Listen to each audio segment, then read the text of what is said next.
90 seconds to air. Everybody okay?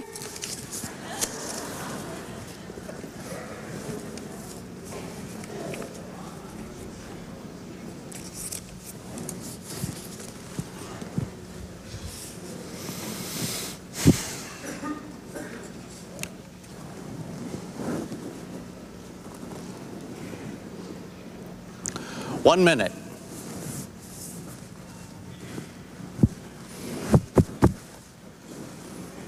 Thank you all very much in advance.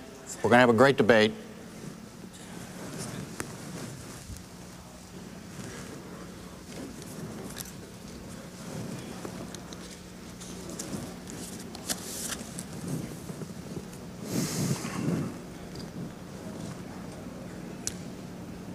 Thirty seconds.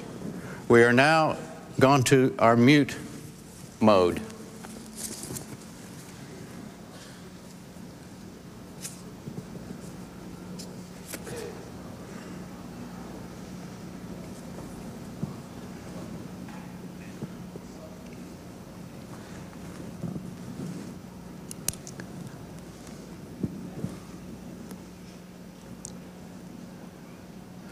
Good evening from the University of Miami Convocation Center in Coral Gables, Florida.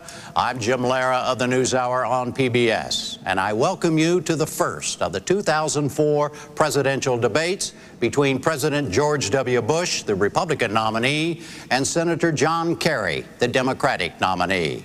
These debates are sponsored by the Commission on Presidential Debates. Tonight's will last 90 minutes, following detailed rules of engagement worked out by representatives of the candidates. I have agreed to enforce their rules on them. The umbrella topic is foreign policy and homeland security, but the specific subjects were chosen by me, the questions were composed by me, the candidates have not been told what they are, nor has anyone else. For each question, there can only be a 2-minute response, a 90-second rebuttal, and at my discretion, a discussion extension of 1 minute. A green light will come on when 30 seconds remain in any given answer, yellow at 15, red at 5 seconds, and then flashing red means time's up. There is also a backup buzzer system if needed. Candidates may not direct a question to each other. There will be 2-minute closing statements, but no opening statements. There is an audience here in the hall, but they will remain absolutely silent for the next 90 minutes, except for now, when they join me in welcoming President Bush and Senator Kerry.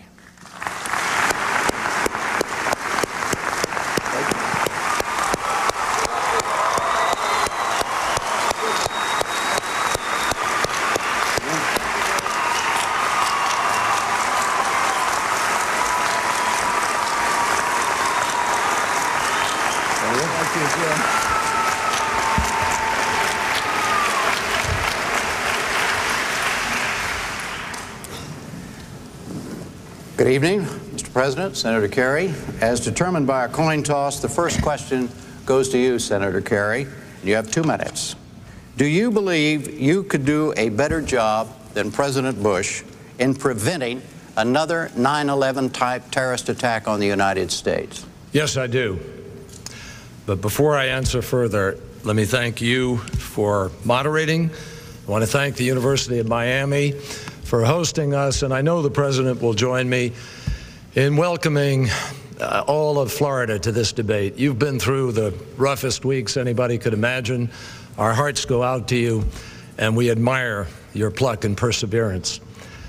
I can make America safer than President Bush has made us, and I believe President Bush and I both love our country equally, but we just have a different set of convictions about how you make America safe.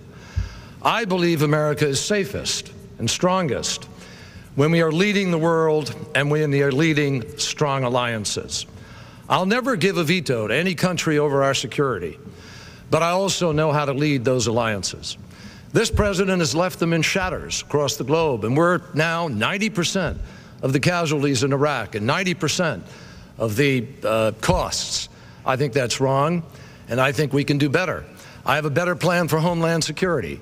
I have a better plan to be able to fight the war on terror by strengthening our military, strengthening our intelligence, by going after the financing more authoritatively, by doing what we need to do to rebuild the alliances, by reaching out to the Muslim world, which the President has almost not done, and beginning to isolate the radical Islamic Muslims, not have them isolate the United States of America.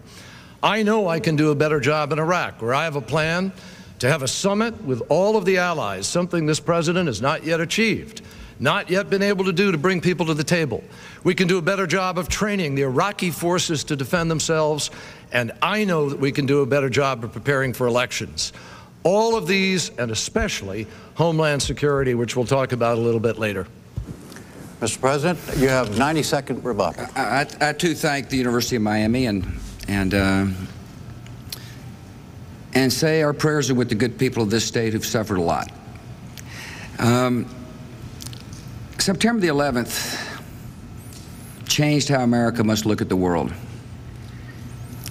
And since that day, our nation has been on a multi-pronged strategy to keep our country safer. We've pursued al-Qaeda wherever al-Qaeda tries to hide. 75% of known al-Qaeda leaders have been brought to justice. The rest of them know we're after them. We've upheld the doctrine that said if you harbor a terrorist, you're equally as guilty as the terrorist, and the Taliban no longer in power. 10 million people have registered to vote in Afghanistan in the upcoming presidential election. In Iraq, we saw a threat, and we realized that after September the 11th, we must take threats seriously before they fully materialize. Saddam Hussein now sits in a prison cell. America and the world are safer for it. We continue to pursue our policy of disrupting those who proliferate weapons of mass destruction. Libya has disarmed. The AQ-Khan network has been brought to justice.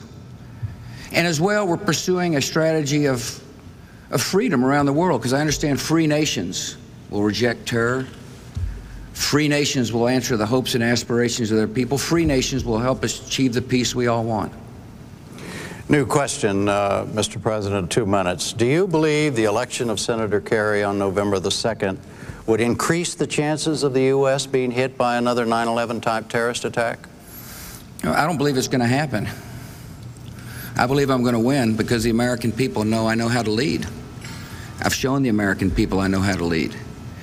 I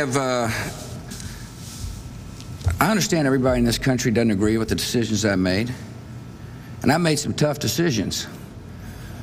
But people know where I stand. People out there listening know what I believe, and that's how best it is to keep the peace. This nation of ours has got a solemn duty to defeat this ideology of hate, and that's what they are. This is a group of killers who will not only kill here, but kill children in Russia, that'll attack unmercifully in Iraq, hoping to shake our will. We have a duty to defeat this enemy. We have a duty to protect our children and grandchildren.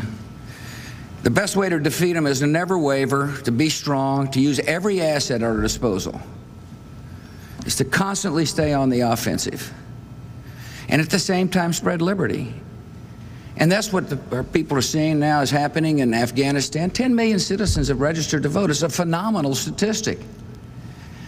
That if given a chance to be free, they will show up at the polls. 41% of those 10 million are women. In Iraq, no doubt about it, it's tough. It's hard work. It's incredibly hard. You know why? Because an enemy realizes the stakes. The enemy understands a free Iraq will be a major defeat in their ideology of hatred. That's why they're fighting so vociferously. They showed up in Afghanistan when they were there because they tried to beat us, and they didn't. And they're showing up in Iraq for the same reason. They're trying to defeat us, and if we lose our will, we lose. But if we remain strong and resolute, we will defeat this enemy. 90-second response, Senator Kerry. I believe in being strong and resolute and determined. And I will hunt down and kill the terrorists wherever they are. But we also have to be smart, Jim. And smart means not diverting your attention from the real war on terror in Afghanistan against Osama bin Laden and taking it off to Iraq, where the 9/11 Commission confirms there was no connection to 9/11 itself in Saddam Hussein, and where the reason for going to war was weapons of mass destruction, not the removal of Saddam Hussein. This president has made, I regret to say, a colossal error of judgment. And judgment is what we look for in the President of the United States of America. I'm proud that important military figures are supporting me in this race. Former Chairman, Joint Chiefs of Staff, John Kashvili. Just yesterday, General Eisenhower's son, General John Eisenhower, endorsed me. Admiral William Crowell, General Tony McPeak, who ran the Air Force war so effectively for his father, all believe I would make a stronger commander-in-chief. And they believe it because they know I would not take my eye off of the goal, Osama bin Laden. Unfortunately, he escaped in the mountains of Tora Bora. We had him surrounded. But we didn't use American forces, the best trained in the world, to go kill him. The president relied on Afghan warlords, and he outsourced that job too. That's wrong. New question, 2 minutes, Senator Kerry. Colossal misjudgments. What colossal misjudgments, in your opinion, has President Bush made in these areas? Well, where do you want me to begin? First of all, he made the misjudgment of saying to America that he was going to build a true alliance, that he would exhaust the remedies of the United Nations and go through the inspections. In fact, he first didn't even want to do that. And it wasn't until former Secretary of State Jim Baker and General Scowcroft and others pushed publicly and said, you got to go to the UN, that the president finally changed his mind. His campaign has a word for that, and went to the United Nations. Now, once there, we could have continued those inspections. We had Saddam Hussein trapped. He also promised America that he would go to war as a last resort. Those words mean something to me as somebody who's been in combat. Last resort. You got to be able to look in the eyes of families and say to those parents, I tried to do everything in my power to prevent the loss of your son and daughter. I don't believe the United States did that, and we pushed our allies aside. And so today, we are 90% of the casualties and 90% of the cost, $200 billion. $200 billion that could have been used for health care, for schools, for construction, for prescription drugs for seniors. And it's in Iraq. And Iraq is not even the center of the focus of the war on terror. The center is Afghanistan, where, incidentally, there were more Americans killed last year than the year before, where the opium production is 75% of the world's opium production, where 40 to 60% of the economy of Afghanistan is based on opium, where the elections have been postponed 3 times. The president moved the troops, so he's got 10 times the number of troops in Iraq than he has in Afghanistan, where Osama bin Laden is. Does that mean that Saddam Hussein was 10 times more important than Saddam Hussein more important than Osama bin Laden? I don't think so. 90-second response, Mr. President. My opponent looked at the same intelligence I looked at and declared in 2002 that Saddam Hussein was a grave threat. He also said in December of 2003 that anyone who doubts that the world is safer without Saddam Hussein does not have the judgment to be president. I agree with him. The world is better off without Saddam Hussein. I was hoping diplomacy would work. I understand the serious consequences of committing our troops into harm's way. It's the hardest decision a president makes. So I went to the United Nations. I didn't need anybody to tell me to go to the United Nations. I decided to go there myself. And I went there hoping that once and for all, the free world would act in concert to get Saddam Hussein to listen to our demands. They passed a resolution that said disclose, disarm, or face serious consequences. I believe when an international body speaks, it must mean what it says. But Saddam Hussein had no intention of disarming. Why should he? He had 16 other resolutions and nothing took place. As a matter of fact, my opponent talks about inspectors. The facts are that he was systematically deceiving the inspectors. That wasn't going to work. That's kind of a pre-September 10th mentality, to hope that somehow resolutions and failed inspections would make this world a more peaceful place. He was hoping we'd turn away. But there's fortunately others beside myself who believe that we ought to take action. We did. The world is safer without Saddam Hussein. New question, Mr. President, 2 minutes. What about Senator Kerry's point, the comparison he drew between the priorities of going after Osama bin Laden and going after Saddam Hussein? Jim, we got the capability of doing both. As a matter of fact, this is a global effort. We're facing a group of folks who have such hatred in their heart, they'll strike anywhere, with any means. And that's why it's essential that we have strong alliances, and we do. That's why it's essential that we make sure that we keep weapons of mass destruction out of the hands of people like Al-Qaeda, which we are. But to say that there's only one focus on the war on terror doesn't really understand the nature of the war on terror. Of course we're after Saddam Hussein, bin Laden. He's isolated. 75% of his people have been brought to justice. The killer and the mastermind of the September the 11th attacks, Khalid Sheikh Mohammed, is in prison. We're making progress. But the front on this war is more than just one place. The Philippines. We've got help. We're helping them there to bring Al-Qaeda affiliates to justice there. And of course, Iraq is a central part of the war on terror. That's why Zarqawi and his people are trying to fight us. Their hope is that we grow weary and we leave. The biggest disaster that could happen is that we not succeed in Iraq. We will succeed. We've got a plan to do so. And the main reason we'll succeed is because the Iraqis want to be free. I had the honor of visiting with Prime Minister Alawi. He's a strong, courageous leader. He believes in the freedom of the Iraqi people. He doesn't want U.S. leadership, however, to send mixed signals, to not stand with the Iraqi people.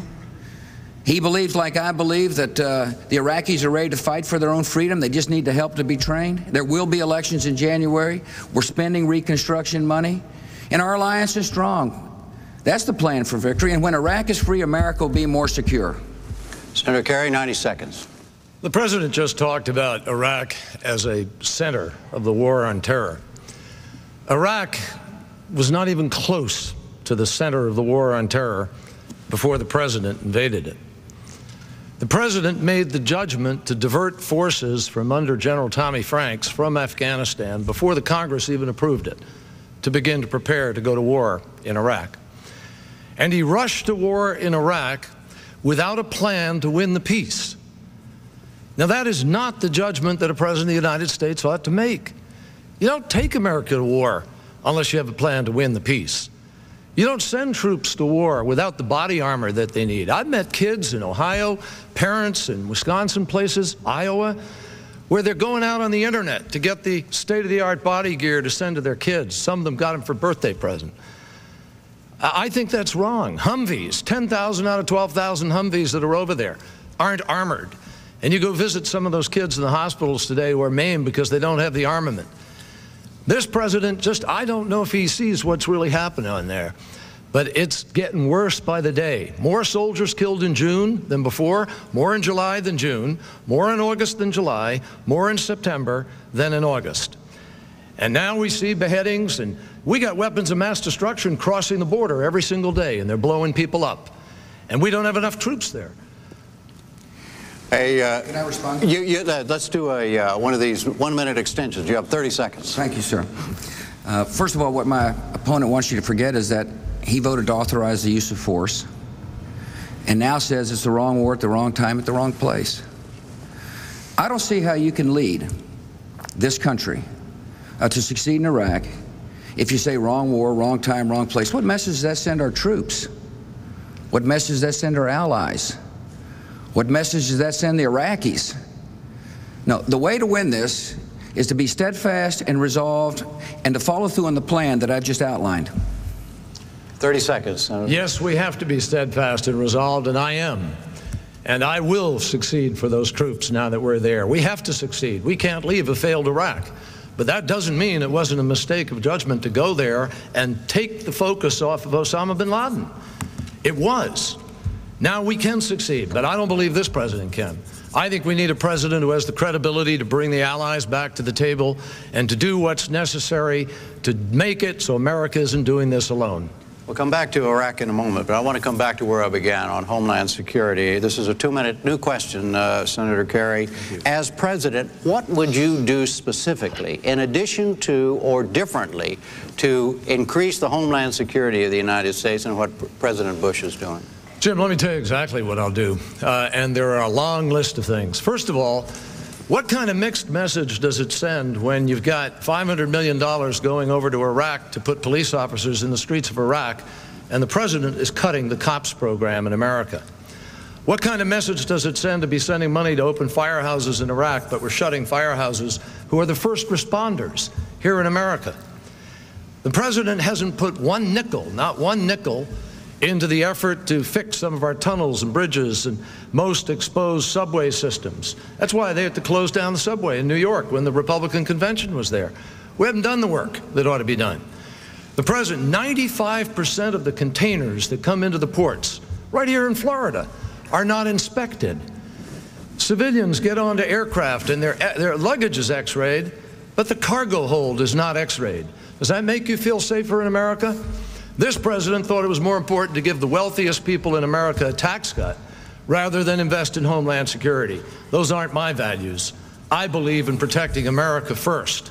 And long before President Bush and I get a tax cut, and that's who gets it, long before we do, I'm going to invest in Homeland Security, and I'm going to make sure we're not cutting COPS programs in America, and we're fully staffed in our firehouses, and that we protect the nuclear and chemical plants. The president also, unfortunately, gave in to the chemical industry, which didn't want to do some of the things necessary to strengthen our chemical plant exposure. And there's an enormous undone job to protect the loose nuclear materials in the world that are able to get to terrorists. That's a whole other subject, but I see we still have a little bit more time. Let me just quickly say, at the current pace, the president will not secure the loose material in the Soviet Union, former Soviet Union, for 13 years. I'm going to do it in 4 years, and we're going to keep it out of the hands of terrorists. 90-second response, Mr. President. I don't think we want to get to how he's going to pay for all these promises. It's like a huge tax gap, and anyway, that's for another debate. My administration has tripled the amount of money we're spending on Homeland Security to $30 billion a year. My administration worked with the Congress to create the Department of Homeland Security so we could better coordinate our borders and ports. We got 1,000 extra Border Patrol on the southern border, more than 1,000 on the northern border. We're modernizing our borders. We spent $3.1 billion for fire and police, $3.1 billion. Now, we're doing our duty to provide the funding. But the best way to protect this homeland is to stay on the offense. You know, we have to be right 100% of the time. And the enemy only has to be right once to hurt us. There's a lot of good people working hard. And by the way, we've also changed the culture of the FBI to have counterterrorism as this #1 priority. We're communicating better. We're going to reform our intelligence services to make sure that we get the best intelligence possible. The Patriot Act is vital. It's vital that the Congress renew the Patriot Act, which enables our law enforcement to disrupt terrorist cells. But again, I repeat to my fellow citizens, the best way to protect you is to stay on the offense. Hey, yes, let's do a little, yes, 30 seconds. The president just said the FBI had changed its culture. We just read on the front pages of America's papers that there are over 100,000 hours of tapes unlistened to. On one of those tapes may be the enemy being right the next time. And the test is not whether you're spending more money. The test is, are you doing everything possible to make America safe? We didn't need that tax cut. America needed to be safe. Of course we're doing everything we can to protect America. I wake up every day thinking about how best to protect America. That's my job. I work with Director Mueller of the FBI. He comes into my office when I'm in Washington every morning talking about how to protect us. There's a lot of really good people working hard to do so. It's hard work. But again, I want to tell the American people, we're doing everything we can at home, but you better have a president who chases these terrorists down and bring them to justice before they hurt us again. New question, Mr. President, 2 minutes. What criteria would you use to determine when to start bringing U.S. troops home from Iraq? Let me first tell you that the best way for Iraq to be safe and secure is for Iraqi citizens to be trained to do the job, and that's what we're doing. We've got 100,000 trained now, 125,000 by the end of this year, over 200,000 by the end of next year. That is the best way. We'll never succeed in Iraq if the Iraqi citizens do not want to take matter in their own hands and protect themselves. I believe they want to. Prime Minister Alawi believes they want to. And so the best indication about when we can bring our troops home, which I really want to do, but I don't want to do so for the sake of bringing them home. I want to do so because we've achieved an objective, is to see the Iraqis perform, is to see the Iraqis step up and take responsibility. And so the answer to your question is, when our generals on the ground and Ambassador Negroponte tells me that Iraq is ready to defend herself from these terrorists, that elections will have been held by then, that there's stability, and that they're on their way to, you know, a nation that's free. That's when. And I hope it's as soon as possible. But I know putting artificial deadlines won't work. My opponent at one time said, well, get me elected, I'll have them out of there in 6 months. You can't do that and expect to win the war on terror. My message to our troops is thank you for what you're doing. We're standing with you strong. We'll give you all the equipment you need. And we'll get you home as soon as the mission's done, because this is a vital mission. A free Iraq will be an ally in the war on terror, and that's essential. A free Iraq will set a powerful example in the part of the world that is desperate for freedom. A free Iraq will help secure Israel. A free Iraq will enforce the hopes and aspirations of the reformers in places like Iran. A free Iraq is essential for the security of this country. 90 seconds, Senator Kerry. Thank you, Jim. My message to the troops is also thank you for what they're doing, but it's also help is on the way. I believe those troops deserve better than what they are getting today. You know, it's interesting, when I was in a rope line just the other day coming out here from Wisconsin, a couple of young returnees were in the line, one active duty, one from the Guard. And they both looked at me and said, we need you. You got to help us over there. Now, I believe there's a better way to do this. You know, the president's father did not go into Iraq, into Baghdad, beyond Basra. And the reason he didn't is, he said, he wrote in his book, because there was no viable exit strategy. And he said our troops would be occupiers in a bitterly hostile land. That's exactly where we find ourselves today. There's a sense of American occupation. The only building that was guarded when the troops went into Baghdad was the oil ministry. We didn't guard the nuclear facilities. We didn't guard the Foreign Office, where you might have found information about weapons of mass destruction. We didn't guard the borders. Almost every step of the way, our troops have been left on these extraordinarily difficult missions. I know what it's like to go out on one of those missions where you don't know what's around the corner. And I believe our troops need other allies helping. I'm going to hold that summit. I will bring fresh credibility, a new start, and we will get the job done right. All right, go ahead. Yes, sir. I think it's worthy for a follow-up, sure, if you don't right. mind. Sure. Let's change the rules. We can have a whole... we can do 30 seconds each here. All right. My opponent says help is on the way, but what kind of message does it say to our troops in harm's way? Wrong war, wrong place, wrong time. That's not a message a commander-in-chief gives, or this is a great diversion. As well, help is on the way, but it's certainly hard to tell it when he voted against the $87 billion supplemental to provide equipment for our troops, and then said he actually did vote for it before he voted against it. It's not what commander-in-chief does when you're trying to lead troops. Senator Kerry, 30 seconds. Well, you know, when I talked about the $87 billion, I made a mistake in how I talk about the war. But the president made a mistake in invading Iraq. Which is worse? I believe that when you know something's going wrong, you make it right. That's what I learned in Vietnam. When I came back from that war, I saw that it was wrong. Some people don't like the fact that I stood up to say no, but I did. And that's what I did with that vote, and I'm going to lead those troops to victory. All right, new question, 2 minutes. Senator Kerry, speaking of Vietnam, you spoke to Congress in 1971 after you came back from Vietnam, and you said, quote, "How do you ask a man to be the last man to die for a mistake?"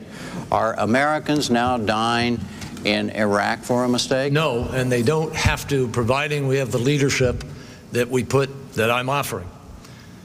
I believe that we have to win this. The President and I have always agreed on that.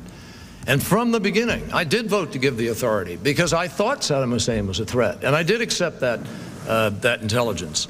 But I also laid out a very strict series of things we needed to do in order to proceed from a position of strength. And the President, in fact, promised them. He went to Cincinnati and he gave a speech in which he said, "We will plan carefully. We will proceed cautiously. We will not make war inevitable. We will go with our allies." He didn't do any of those things. They didn't do the planning. They left the planning of the State Department and the State Department desks. They avoided even the advice of their own general, General Shinseki, the Army Chief of Staff, said, "You're going to need several 100,000 troops." Instead of listening to him, they retired him. The terrorism czar, who has worked for every president since Ronald Reagan, said, invading Iraq in response to 9/11 would be like Franklin Roosevelt invading Mexico in response to Pearl Harbor. That's what we have here. And what we need now is a president who understands how to bring these other countries together to recognize their stakes in this. They do have stakes in it. They've always had stakes in it. The Arab countries have a stake in not having a civil war. The European countries have a stake in not having total disorder on their doorstep. But this president hasn't even held the kind of statesman-like summits that pull people together and get them to invest in those stakes. In fact, he's done the opposite. He pushed them away. When the Secretary General Kofi Annan offered the United Nations, he said, no, we'll go do this alone. To save for Halliburton the spoils of the war, they actually issued a memorandum from the Defense Department saying, if you weren't with us in the war, don't bother applying for any construction. That's not a way to invite people. 90 seconds. That's totally absurd. Of course the UN was invited in. And we support the UN efforts there. They pulled out after Sergio de Mello got killed, but they're now back in helping with elections. My opponent says we didn't have any allies in this war. What's he say to Tony Blair? What's he say to Alexander Kwasniewski of Poland? I mean, you can't expect to build an alliance when you denigrate the contributions of those who are serving side by side with American troops in Iraq. Plus, he says the cornerstone of his plan to succeed in Iraq is to call upon nations to serve. So what's the message going to be? Please join us in Iraq for a grand diversion. Join us for a war that is the wrong war at the wrong place at the wrong time. I know how these people think. I deal with them all the time. I sit down with the world leaders frequently and talk to them on the phone frequently. They're not going to follow somebody who says this is the wrong war at the wrong place at the wrong time. They're not going to follow somebody whose core convictions keep changing because of politics in America. And finally, he says we ought to have a summit where there are summits being held. Japan is going to have a summit for the donors, $14 billion pledge, and Prime Minister Koizumi is going to call countries to account to get them to contribute. And there's going to be an Arab summit of the neighborhood countries. And Colin Powell helped set up that summit. 30 seconds, Senator. The United Nations, Kofi Annan, offered help after Baghdad fell. And we never picked them up on that and did what was necessary to transfer authority and to transfer reconstruction. It was always American run. Secondly, when we went in, there were 3 countries, Great Britain, Australia, and the United States. That's not a grand coalition. We can do better. 30 seconds. Well, actually, you forgot Poland. And now there's 30 nations involved, standing side by side with our American troops. And I honor their sacrifices, and I don't appreciate it when a candidate for president denigrates the contributions of these brave soldiers. You cannot lead the world if you do not honor the contributions of those who are with us. He called them the coerced and the bribed. That's not how you bring people together. Our coalition is strong. It'll remain strong for so long as I'm the president. New question, Mr. President. 2 minutes. You have said there was a, quote, miscalculation of what the conditions would be in post-war Iraq. What was the miscalculation and how did it happen? No, what I said was that because we achieved such a rapid victory, more of the Saddam loyalists were around. In other words, we thought we'd whip more of them going in. But because Tommy Franks did such a great job in planning the operations, we moved rapidly. And a lot of the Baathists and Saddam loyalists laid down their arms and disappeared. I thought they would stay and fight. But they didn't, and now we're fighting them now. And it's hard work. I understand how hard it is. I get the casualty reports every day. I see on the TV screens how hard it is. But it's necessary work. And I'm optimistic. See, I think you can be realistic and optimistic at the same time. I'm optimistic we'll achieve. I know we won't achieve if we send mixed signals. I know we're not going to achieve our objective if we send mixed signals to our troops, our friends, the Iraqi citizens. We've got a plan in place. The plan says there'll be elections in January, and there will be. The plan says we'll train Iraqi soldiers so they can do the hard work, and we are. And it's not only just America, but NATO is now helping. Jordan's helping train police. UAE is helping train police. We've allocated $7 billion over the next months for reconstruction efforts, and we're making progress there. And our alliance is strong. Now, they just told you there's going to be a summit of the Arab nations. Japan will be hosting a summit. We're making progress. It is hard work. It is hard work to go from a tyranny to a democracy. It's hard work to go from a place where people get their hands cut off or executed to a place where people are free. But it's necessary work, and a free Iraq is going to make this world a more peaceful place. 90 seconds, Senator Kerry.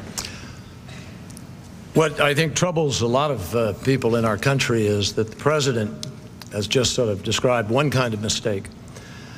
But what he has said is that even knowing there were no weapons of mass destruction, even knowing there was no imminent threat, even knowing there was no connection of al-Qaeda, he would still have done everything the same way. Those are his words. Now, I would not. So what I'm trying to do is just talk the truth to the American people and to the world. The truth is what good policy is based on. It's what leadership is based on. The president says that I'm denigrating these troops. I have nothing but respect for the British and for Tony Blair and for what they've been willing to do.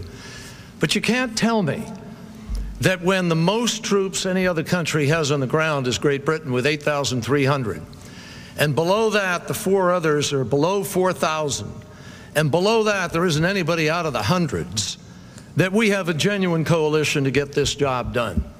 You can't tell me that on the day that we went into that war and it started, it was principally the United States, the America, and Great Britain, and one or two others. That's it. And today we are 90% of the casualties and 90% of the costs. And meanwhile, North Korea has gotten nuclear weapons. Talk about mixed messages. The president is the one who said we can't allow countries to get nuclear weapons. They have. I'll change that. New question, Senator Kerry, 2 minutes. You've repeatedly accused President Bush, not here tonight but elsewhere before, of not telling the truth about Iraq, essentially of lying to the American people about Iraq. Give us some examples of what you consider to be his not telling the truth. Well, I've never ever used the harshest word, as you did just then, and I try not to. But I'll nevertheless tell you that I think he has not been candid with the American people. I'll tell you exactly how. First of all, we all know that in his State of the Union message, he told Congress about nuclear materials that didn't exist. We know that he promised America that he was going to build this coalition. I just described the coalition. It is not the kind of coalition we were described when we were talking about voting for this. The president said he would exhaust the remedies of the United Nations and go through that full process. He didn't. He cut it off, sort of arbitrarily. And we know that there were further diplomatic efforts underway. They just decided the time for diplomacy is over and rushed to war without planning for what happens afterwards. Now, he misled the American people in his speech when he said, we will plan carefully. They obviously didn't. He misled the American people when he said we'd go to war as a last resort. We did not go as a last resort. And most Americans know the difference. Now, this has cost us deeply in the world. I believe that it is important to tell the truth to the American people. I've worked with those leaders the president talks about. I've worked with them for 20 years, for longer than this president. And I know what many of them say today, and I know how to bring them back to the table. And I believe that fresh start, new credibility, a president who can understand what we have to do to reach out to the Muslim world, to make it clear that this is not, Osama bin Laden uses the invasion of Iraq in order to go out to people and say, America has declared war on Islam. We need to be smarter about how we wage a war on terror. We need to deny them the recruits. We need to deny them the safe havens. We need to rebuild our alliances. I believe that Ronald Reagan, John Kennedy, others did that more effectively, and I'm going to try to follow in their footsteps. 90 seconds, Mr. President. My opponent just said something amazing. He said Osama bin Laden uses the invasion of Iraq as an excuse to spread hatred for America. Osama bin Laden going to determine how we defend ourselves? Osama bin Laden doesn't get to decide. The American people decide. I decided the right action was in Iraq. My opponent calls it a mistake. It wasn't a mistake. He said I misled on Iraq. I don't think he was misleading when he called Iraq a grave threat in the fall of 2002. I don't think he was misleading when he said that it was right to disarm Iraq in the spring of 2003. I don't think he misled you when he said that, anyone who doubted whether the world was better off without Saddam Hussein in power didn't have the judgment to be president. I don't think he was misleading. I think what is misleading is to say you can lead and succeed in Iraq if you keep changing your positions on this war, and he has. As the politics change, his positions change, and that's not how a commander-in-chief acts. Let me finish. The intelligence I looked at was the same intelligence my opponent looked at. It's the very same intelligence. And when I stood up there and spoke to the Congress, I was speaking off the same intelligence he looked at to make his decision to support the authorization of force. 30 seconds. We'll do a 30-second here. I wasn't misleading when I said he was a threat. Nor was I misleading on the day that the president decided to go to war when I said that he had made a mistake in not building strong alliances and that I would have preferred that he did more diplomacy. I've had one position, one consistent position, that Saddam Hussein was a threat. There was a right way to disarm him and a wrong way, and the president chose the wrong way.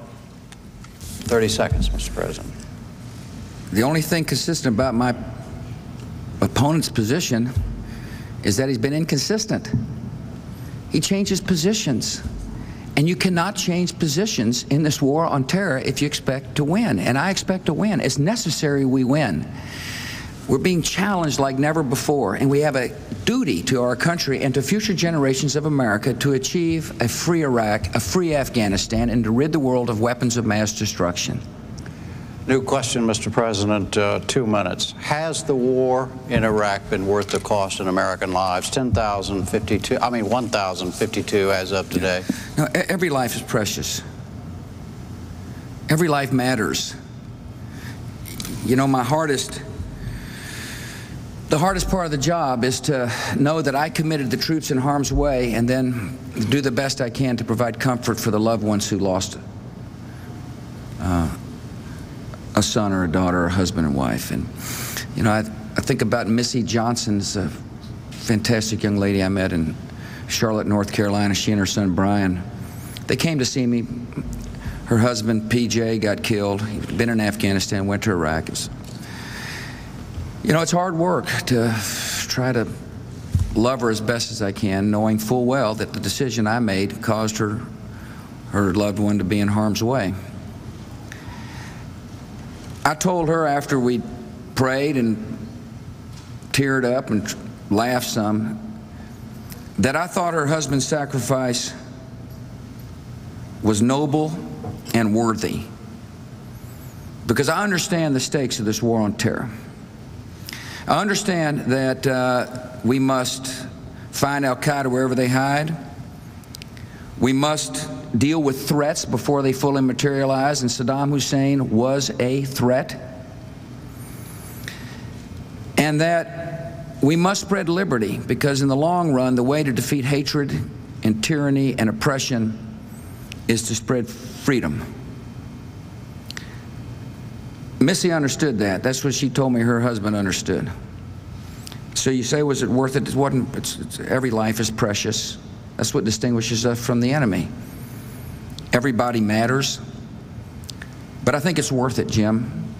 I think it's worth it, because I know in the long term, a free Iraq, a free Afghanistan will set such a powerful example in a part of the world that's desperate for freedom, that will help change the world, that we can look back and say we did our duty. Senator, 90 seconds. I understand what the president is talking about, because I know what it means to lose people in combat. And the question, is it worth the cost, reminds me of my own thinking when I came back from fighting in that war. And it reminds me that it is vital for us not to confuse the war ever with the warriors. That happened before. And that's one of the reasons why I believe I can get this job done. Because I am determined for those soldiers and for those families, for those kids who put their lives on the line. That is noble. That's the most noble thing that anybody can do. And I want to make sure the outcome honors that nobility. Now, we have a choice here. I've laid out a plan by which I think we can be successful in Iraq, with the summit, by doing better training faster, by doing what we need to do with respect to the UN and the elections. There's only 25% of the people in there. They can't have an election right now. The president's not getting the job done. So the choice for America is, you can have a plan that I've laid out in 4 points, each of which I can tell you more about, or you can go to johnkerry.com and see more of it, or you have the president's plan, which is 4 words: more of the same. I think my plan is better. And my plan has a better chance of standing up and fighting for those troops. I will never let those troops down, and will hunt and kill the terrorists wherever they are. All right, sir, go ahead. 30 seconds. Yeah, I understand what it means to be the commander-in-chief, and if I were to ever say, this is the wrong war at the wrong time at the wrong place, the troops would wonder, how can I follow this guy? You cannot lead the war on terror if you keep changing positions on the war on terror and say things like, well, this is just a grand diversion. It's not a grand diversion. This is an essential that we get it right. And so the plan he talks about simply won't work. Senator Kerry, you have 30 seconds. You have 30 seconds, right? Then Secretary of State Colin Powell told this president the Pottery Barn rule: if you break it, you fix it. Now, if you break it, you made a mistake. It's the wrong thing to do. But you own it. And then you got to fix it and do something with it. Now, that's what we have to do. There's no inconsistency. Soldiers know over there that this isn't being done right yet. I'm going to get it right for those soldiers, because it's important to Israel, it's important to America, it's important to the world, it's important to the fight on terror. But I have a plan to do it. He doesn't.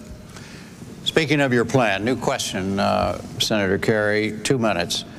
Can you give us specifics in terms of a scenario, timelines, et cetera, for ending major U.S. military involvement in Iraq? The timeline that I've set out, and again, I want to correct the president because he's misled again this evening on what I've said.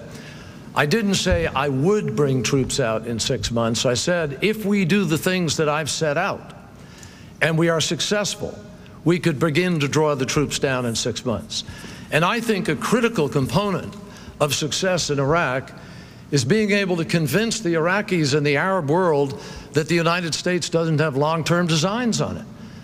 As I understand it, we're building some 14 military bases there now, and some people say they've got a rather permanent concept to them. When you guard the oil ministry, but you don't guard the nuclear facilities, the message to a lot of people is maybe, wow, maybe they're interested in our oil. Now, the problem is that they didn't think these things through properly, and these are the things you have to think through. What I want to do is change the dynamics on the ground. And you have to do that by beginning to not back off of Fallujahs and other places and send the wrong message to the terrorists. You have to close the borders. You've got to show you're serious in that regard, but you've also got to show that you're prepared to bring the rest of the world in and share the stakes.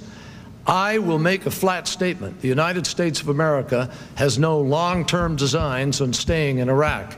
And our goal, in my administration, would be to get all of the troops out of there with the minimal amount you need for training and logistics, as we do in some other countries in the world after a war, to be able to sustain the peace. But that's how we're going to win the peace, by rapidly training the Iraqis themselves. Even the administration has admitted they haven't done the training, because they came back to Congress a few weeks ago and asked for a complete reprogramming of the money. Now, what greater admission is there 16 months afterwards? Oops, we haven't done the job. We got to start to spend the money now. Will you guys give us permission to shift it over into training? 90 seconds. There's 100,000 troops trained, police, guard, special units, border patrol. There's going to be 125,000 trained by the end of this year. Yeah, we're getting the job done. It's hard work. Everybody knows it's hard work because there's a determined enemy that's trying to defeat us. Now, my opponent says he's going to try to change the dynamics on the ground. Well, Prime Minister Alawi was here. He is the leader of that country. He's a brave, brave man. And when he came, after giving a speech to the Congress, my opponent questioned his credibility. You can't change the dynamics on the ground if you've criticized the brave leader of Iraq. One of his campaign people alleged that Prime Minister Alawi was like a puppet. There's no way to treat somebody who's courageous and brave, that is trying to lead its country forward. The way to make sure that we succeed is to send consistent, sound messages to the Iraqi people that when we give our word, we will keep our word. That we stand with you, that we believe you want to be free, and I do. I believe that the 25 million people, the vast majority, long to have elections. I reject this notion, and I'm not suggesting that my opponent says this, but I reject the notion that some say that if you're Muslim, you can't be free, you don't desire freedom. I disagree, strongly disagree with that. 30 seconds. I couldn't agree more that the Iraqis want to be free and that they could be free. But I think the president, again, still hasn't shown how he's going to go about it the right way. He has more of the same. Now, Prime Minister Alawi came here and he said the terrorists are pouring over the border. That's Alawi's assessment. The National Intelligence Assessment that was given to the president in July said, best case scenario, more of the same of what we see today. Worst case scenario, civil war. I can do better. Yeah, let me... Yes, 30 seconds. The reason why Prime Minister Alawi said they're coming across the border is because he recognizes that this is a central part of the war on terror. They're fighting us because they're fighting freedom. They understand that a free Afghanistan or a free Iraq will be a major defeat for them. And those are the stakes. And that's why it is essential we not leave. That's why it's essential we hold the line. That's why it's essential we win. And we will under my leadership. We're going to win this war in Iraq. Mr. President, new question, 2 minutes. Does the Iraq experience make it more likely or less likely that you would take the United States into another preemptive military action? I would hope I'd never have to. Understand how hard it is to commit troops. I never wanted to commit troops. When I was running, when we had the debate in 2000, never dreamt I'd be doing that. But the enemy attacked us, Jim, and I have a solemn duty to protect the American people, to do everything I can to protect us. I think that by speaking clearly and doing what we say and not sending mixed messages, it is less likely we'll ever have to use troops. But a president must always be willing to use troops. It must, as a last resort. I was hopeful diplomacy would work in Iraq. It was falling apart. There was no doubt in my mind that Saddam Hussein was hoping that the world would turn a blind eye.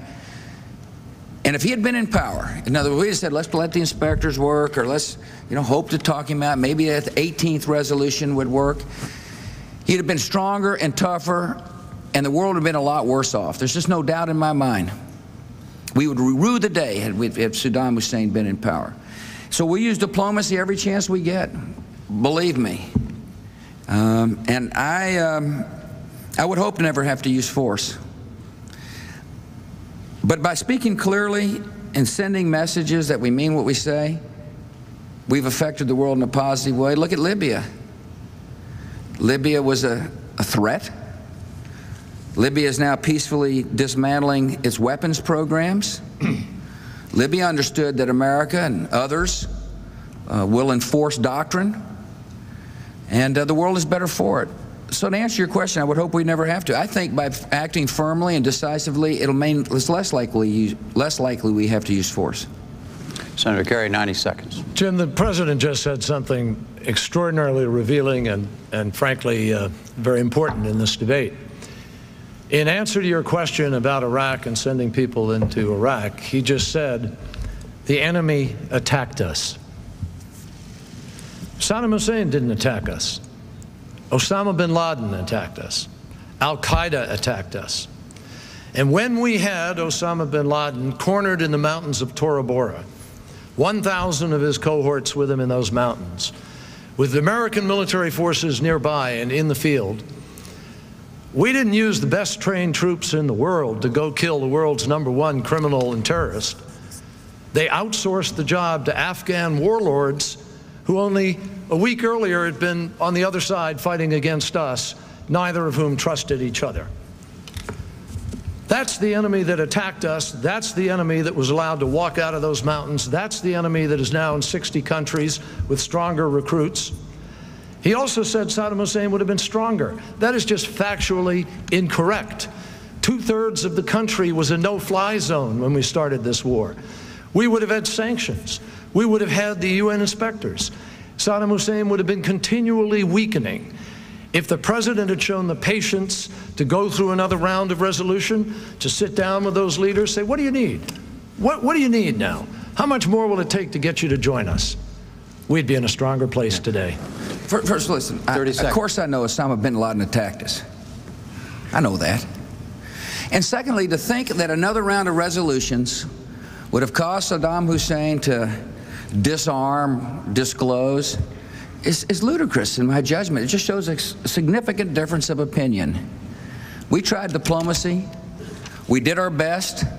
He was hoping to turn a blind eye, and yes, he would have been stronger had we not dealt with him. He had the capability of making weapons, and he would have made weapons.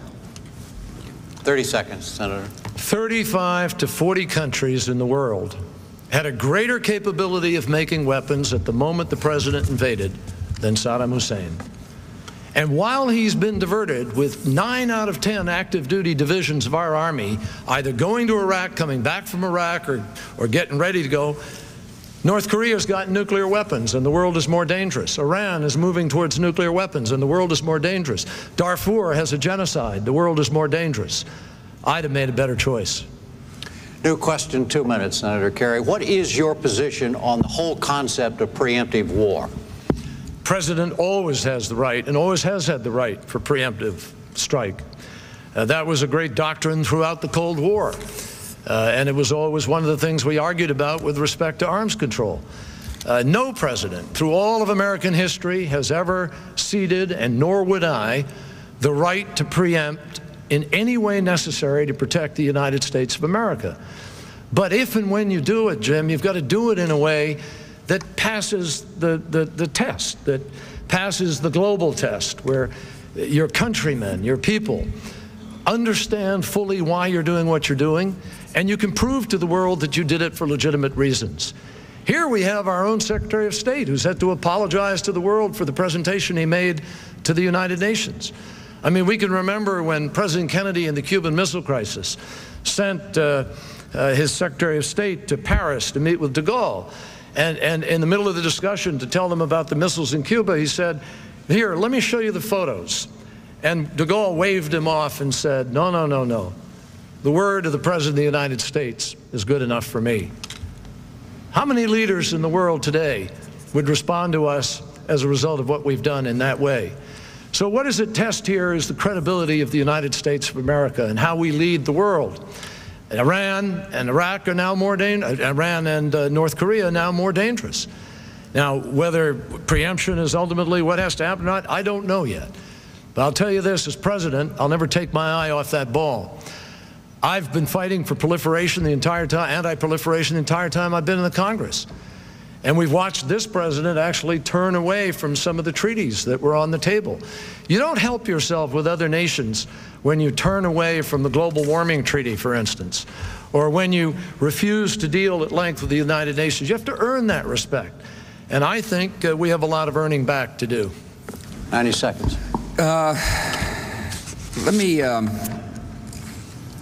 I'm not exactly sure what you mean, passes the global test. You take preemptive action if you pass a global test.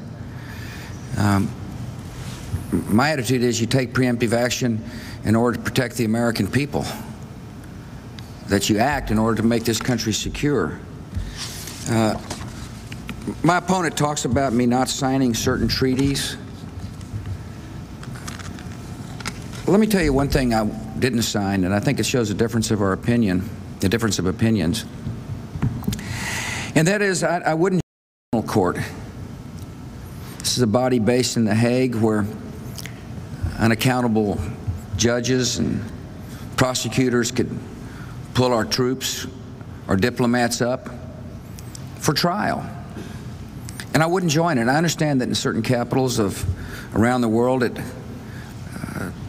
that wasn't a popular move, but it's the right move not to join a foreign court where our people could be prosecuted. My opponent is for joining the International Criminal Court. I just think trying to be popular kind of in the global sense, if it's not in our best interest, makes no sense. I'm interested in working with other nations and do a lot of it, but I'm not going to make decisions that I think are wrong for America. New question, Mr. President. Do you believe that diplomacy and sanctions can resolve the nuclear problems with North Korea and Iran, taking them in any order you would like? North Korea first, I do. Let me say, I certainly hope so. Before I was sworn in, the policy of this government was to have bilateral negotiations with North Korea. And we signed an agreement with North Korea that my administration found out that was not being honored by the North Koreans. And so I decided that a better way to approach the issue was to get other nations involved, just besides us. And in Crawford, Texas, Jiang Zemin and I agreed that the nuclear weapons-free Korean Peninsula was in his interest and our interest and the world's interest. And so we began a new dialogue with North Korea, one that included not only the United States, but now China. And China's got a lot of influence over North Korea, in some ways more than we do. As well, we included South Korea, Japan, and Russia. So now there are 5 voices speaking to Kim Jong-il, not just one. And so if Kim Jong-il decides again to not honor an agreement, he's not only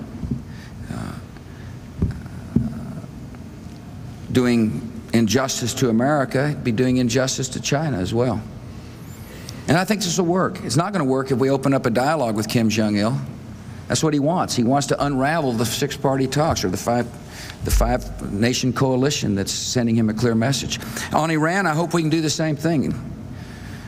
Continue to work with the world to convince the Iranian mullahs to abandon their nuclear ambitions.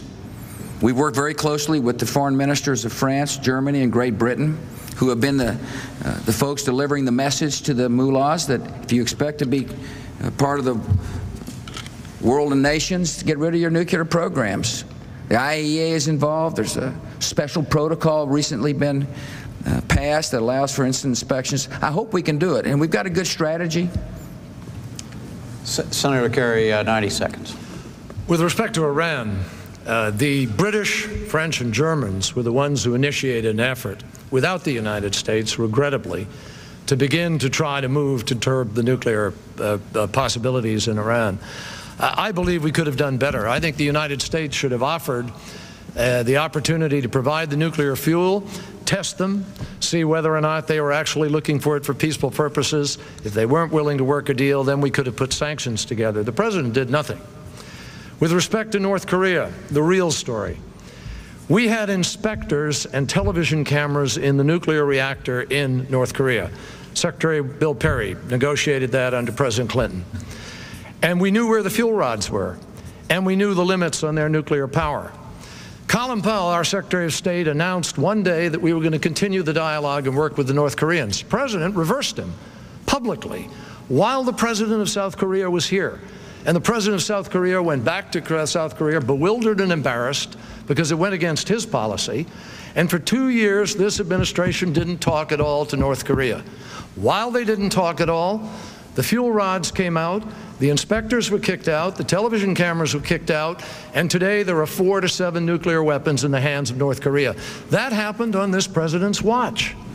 Now that, I think, is one of the most serious sort of reversals of, or mixed messages that you could possibly send. I want to make sure, yes, sir, but in this 1 minute, I want to make sure that we understand that the people watching here understand the differences between the two of you on this.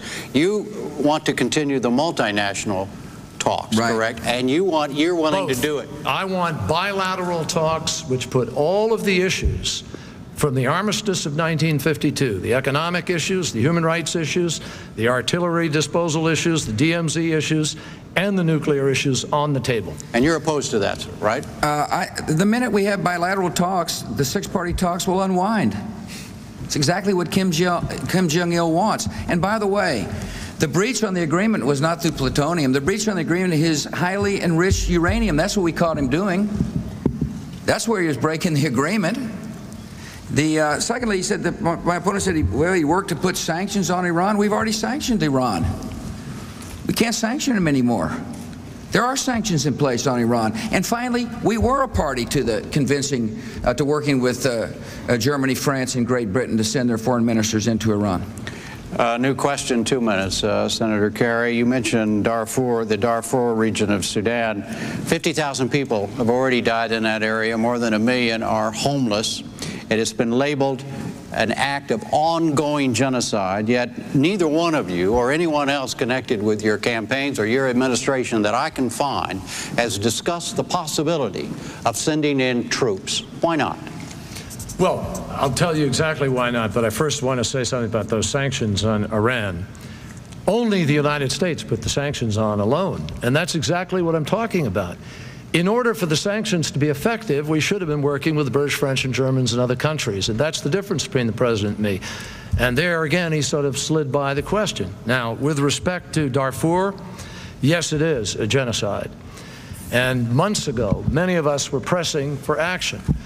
I think the reason that we're not saying send American troops in at this point is severalfold. Number one, we can do this through the African Union, providing we give them the logistical support. Right now, all the president is providing is humanitarian support. We need to do more than that. They've got to have the logistical capacity to go in and stop the killing. And that's going to require more than is on the table today. I also believe that it is one of the reasons we can't do it is we're overextended. Ask the people in the armed forces today. We've got guards and reserves who are doing double duties. We've got a backdoor draft taking place in America today. People with stop-loss programs where they're told you can't get out of the military. 9 out of our 10 active duty divisions committed to Iraq one way or the other, either going, coming, or preparing. So this is the way the president has overextended the United States. That's why, in my plan, I add 2 active duty divisions to the United States Army, not for Iraq, but for our general demands across the globe. I also intend to double the number of special forces so that we can do the job we need to do with respect to fighting the terrorists around the world. And if we do that, then we have the ability to be able to respond more rapidly. But I'll tell you this, as president, if it took American forces to some degree to coalesce the African Union, I'd be prepared to do it because we could never allow another Rwanda. It's a moral responsibility for us in the world. 90 seconds. Back to Iran just for a second. It was not my administration that put the sanctions on Iran. That happened long before I arrived in Washington, D.C.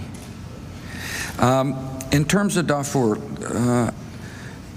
I agree it's genocide, and Colin Powell so stated.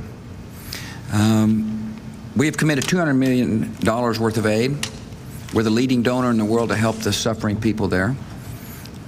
We will commit more over time to help. We were very much involved at the UN on the sanction policy of the Bashir government in the Sudan. Prior to Darfur, Ambassador Jack Danforth had been negotiating a North-South agreement that we would hope would have brought peace to the Sudan. I agree with my opponent that we shouldn't be committing troops, that we ought to be working with the African Union to do so. Precisely what we did in Liberia. We helped stabilize the situation with some troops, and when the African Union came, we moved them out. My hope is that the African Union moves rapidly to help save lives. Fortunately, the rainy season will be ending shortly, which will make it easier to get aid there and help the long-suffering people there. New question, President Bush. There are clearly, as we have heard, major policy differences between the two of you. Are there also underlying character issues that you believe are serious enough to deny Senator Kerry the job as Commander-in-Chief of the United States? Whew, that's a loaded question. First of all, I admire Senator Kerry's service to our country. I admire the fact that he is a great dad. Appreciate the fact that his daughters have been so kind to my daughters in what has been a pretty hard experience for, I guess, young girls seeing their dads out there campaigning. I admire the fact that he served for 20 years in the Senate, although I'm not so sure I admire the record. I won't hold it against him that he went to Yale. Nothing wrong with that. My concerns about the senator is that in the course of this campaign, I've been listening very carefully to what he says, and he changes positions on the war in Iraq. This changes positions on something as fundamental as what you believe in your core, in your heart of hearts, is right in Iraq. You cannot lead if you send mixed messages. Mixed messages send the wrong signals to our troops. Mixed messages send the wrong signals to our allies. Mixed messages send the wrong signals to the Iraqi citizens. And that's my biggest concern about my opponent. I admire his service, but I just know how this world works. And that in the councils of government, there must be certainty from the U.S. president. Of course, we change tactics when need to, but we never change our beliefs, the strategic beliefs that are necessary to protect this country and the world. 90-second response, Senator. Well, first of all, I appreciate enormously the personal comments the President just made, and I share them with him. I think only if you're doing this, and he's done it more than I have in terms of the presidency, can you begin to get a sense of what it means to your families? And it's tough. And so I acknowledge his daughters. I've watched them. I've chuckled a few times at some of their comments. And trying to put a leash on them. Well, I don't know. I've learned not to do that. And I have great respect and admiration for his wife. I think she's a terrific person and a great First Lady. But we do have differences. I'm not going to talk about a difference of character. I don't think that's my job or my business. But let me talk about something that the President just sort of finished up with. Maybe someone would call it a character trait, maybe somebody wouldn't. But this issue of certainty. It's one thing to be certain, but you can be certain and be wrong. It's another to be certain and be right, or be certain and be moving in the right direction, or be certain about a principle and then learn new facts and take those new facts and put them to use in order to change and get your policy right. What I worry about with the President is that he's not acknowledging what's on the ground. He's not acknowledging the realities of North Korea. He's not acknowledging the truth of the science of stem cell research or of global warming and other issues. And certainty sometimes can get you in trouble. 30 seconds. Well, I think, listen, I fully agree that, that one should shift tactics, and we will in Iraq. Our commanders have got all the flexibility to do what is necessary to succeed, but what I won't do is change my core values because of politics or because of pressure. And it's one of the things I've learned in the White House is that there's enormous pressure on the president, and you cannot wilt under that pressure, otherwise the world won't be better off. 30 seconds. I have no intention of wilting. I've never wilted in my life. And I've never wavered in my life. I know exactly what we need to do in Iraq, and my position has been consistent. Saddam Hussein is a threat. He needed to be disarmed. We needed to go to the UN. The president needed the authority to use force in order to be able to get him to do something, because he never did it without the threat of force. But we didn't need to rush to war without a plan to win the peace. New question, 2 minutes, Senator Kerry. If you are elected president, what will you take to that office thinking is the single most serious threat to the national security of the United States? Nuclear proliferation.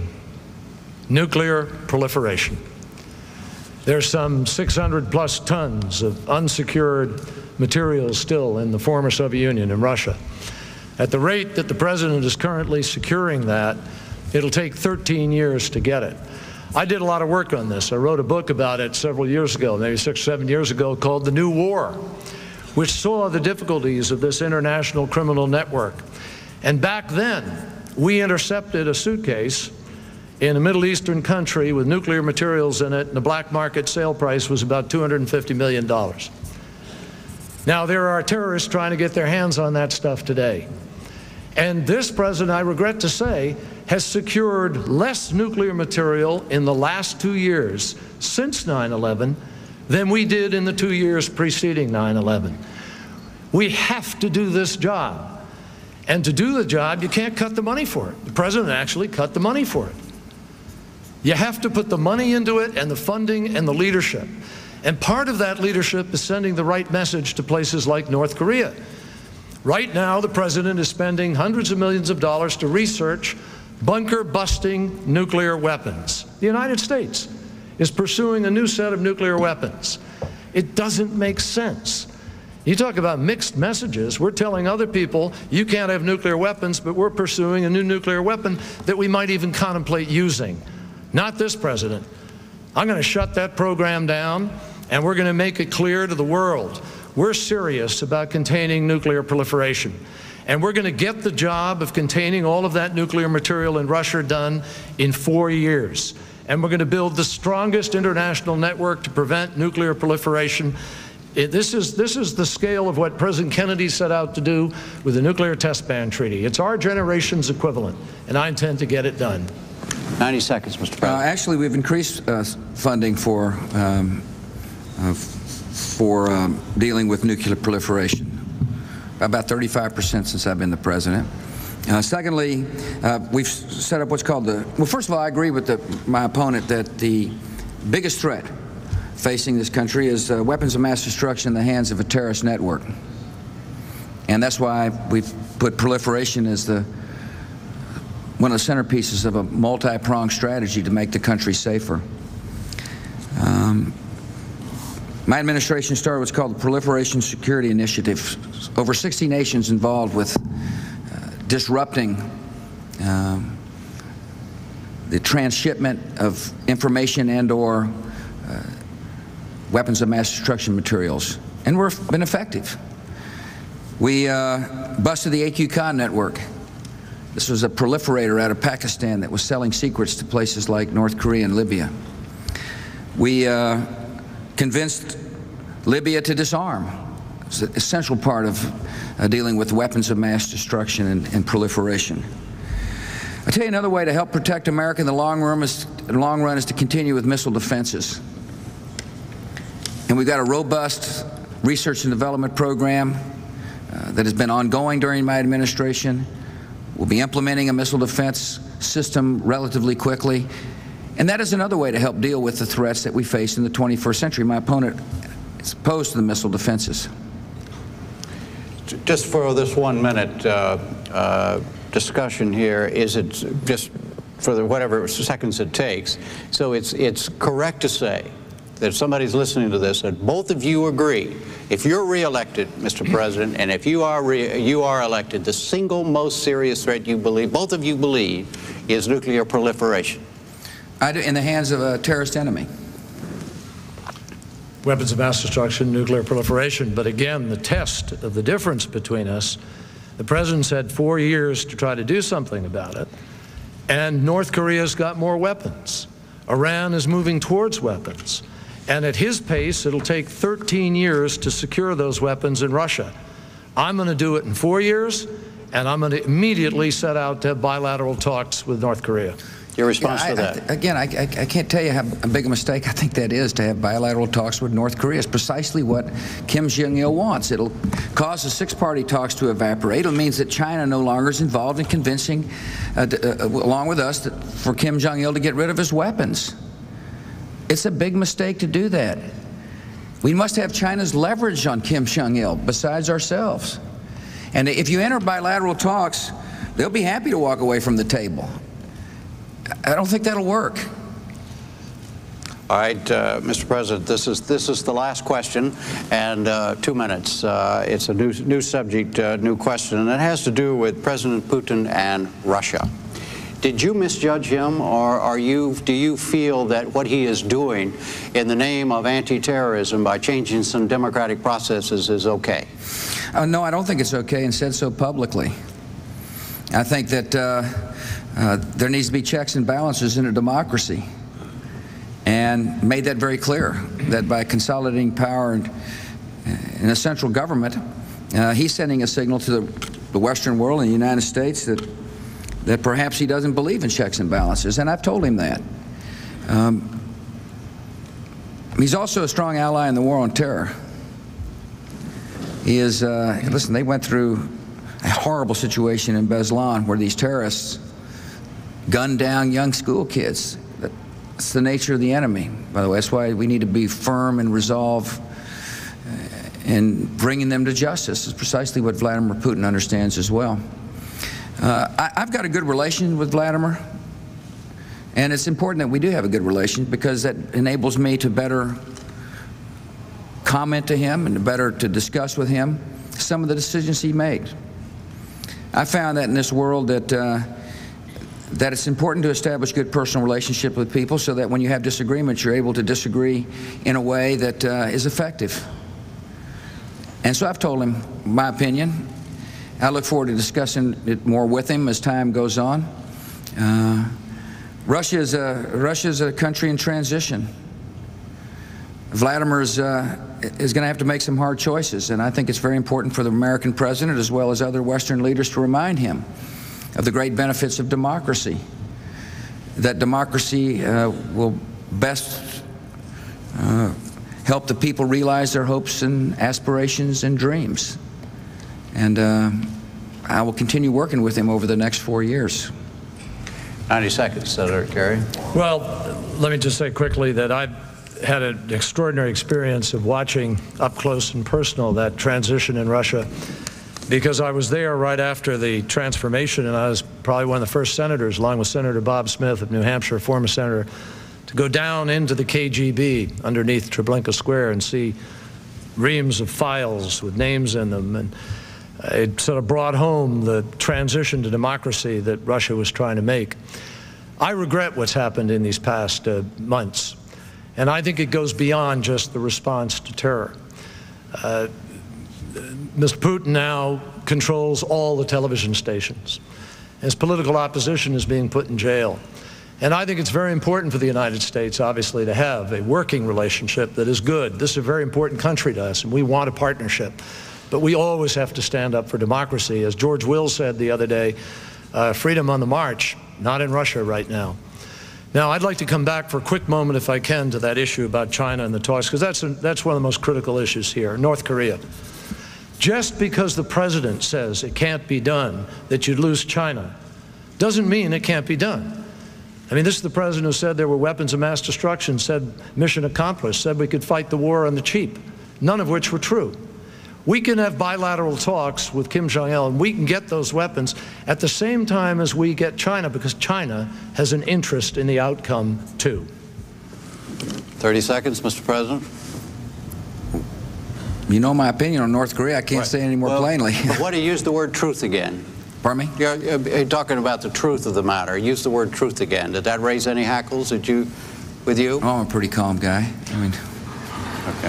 All right. I don't take it personally. Yeah. But you know, look, we looked at the same intelligence and came to the same conclusion that Saddam Hussein was a grave threat. And I don't hold it against him that he said grave threat. I'm not going to go around the country saying he didn't tell the truth when he looked at the same intelligence I did. It was a threat. That's not the issue. The issue is what you do about it. The president said he was going to build a true coalition, exhaust the remedies of the UN, and go to war as a last resort. Those words really have to mean something. And unfortunately, he didn't go to war as a last resort. Now we have this incredible mess in Iraq. $200 billion. It's not what the American people thought they were getting when they voted.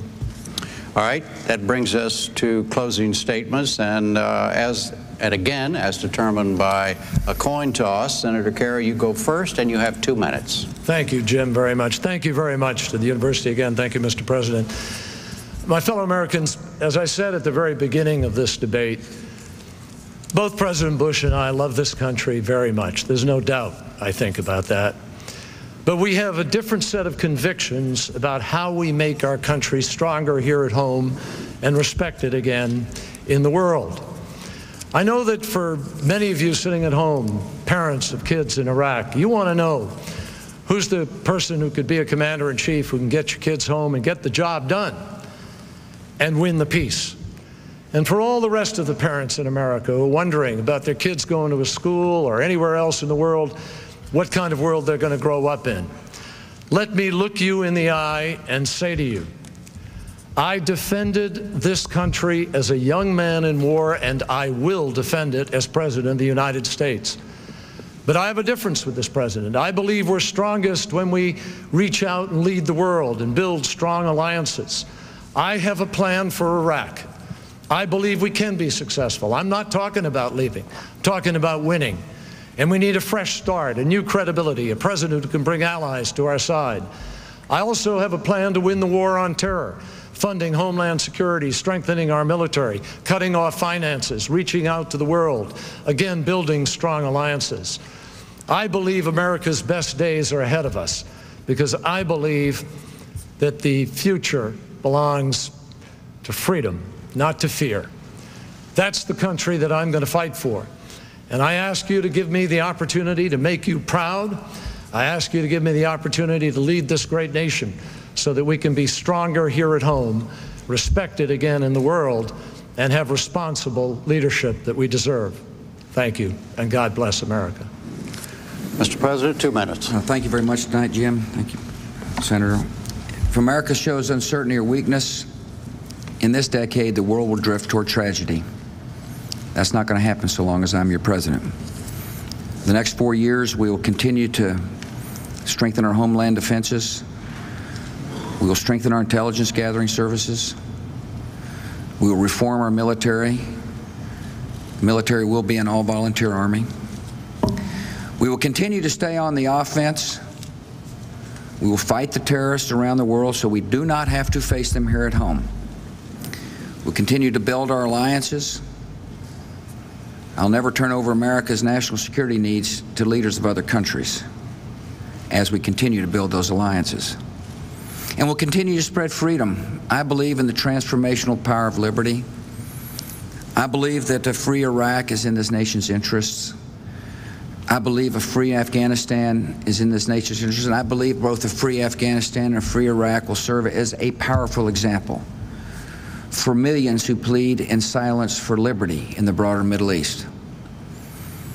We've done a lot of hard work together over the last 3.5 years. We've been challenged, and we've risen to those challenges. We've climbed the mighty mountain. I see the valley below, and it's a valley of peace. by being steadfast and resolute and strong, by keeping our word, by supporting our troops, we can achieve the peace we all want. I appreciate your listening tonight. I ask for your vote, and may God continue to bless our great land. And that ends tonight's debate. A reminder, the second presidential debate will be a week from tomorrow, October 8th, from Washington University in St. Louis. Charles Gibson of ABC News will moderate a town hall type event. Then on October 13th, from Arizona State University in Tempe, Bob Schieffer of CBS News will moderate an exchange on domestic policy that will be similar in format to tonight's. Also, this coming Tuesday at Case Western Reserve University in Cleveland, the vice presidential candidates, Vice President Cheney and Senator Edwards, will debate, with my PBS colleague Gwen Ifill moderating. For now, thank you, Senator Kerry, President Bush. From Coral Gables, Florida, I'm Jim Lara. Thank you and good night. Good job.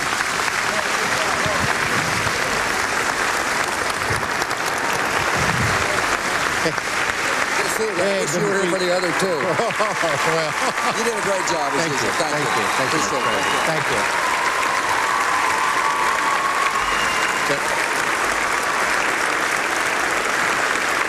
Very good job. You did a very good job.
Well, if you'd like to call in with your reaction to tonight's debate, just check our companion network C-SPAN right now for the next hour.